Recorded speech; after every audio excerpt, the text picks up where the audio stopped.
Hazreti Şeyh Muhammed Osman Siraceddin Nakşibendi Tezkiye-i Turabi'den geçti.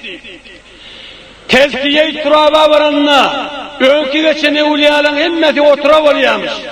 Şol oturav olmanı geçen olukan evliyalardan Hazreti Şah-ı Nakşibend Bahaüddin Bukhari, Hazreti Abdülkadir Cilani, Gavs-ı Gilani şol geçiptir oturav olmanı.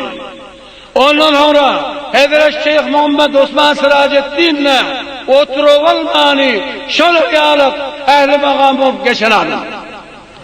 Ey aziz cemaatler, şol naibi hak olan Hazreti Şeyh Muhammed Osman Siraceddin Nakşibendi dünyadan geçeni bilen şonun hak hayatına öz vazifesini tavşırıp merdumi şu tarihi Nakşibendiye ve dahil et harfleri getir men tarikatıma sallip tikip koyun nemayendesi şol abidin vücudi şu abidin huzuru behzerimizde otu.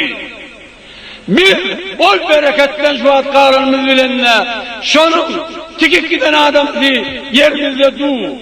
Gelin gayret edin şu abidin elinden tarikada girip de tarikanın desturunu talim alın.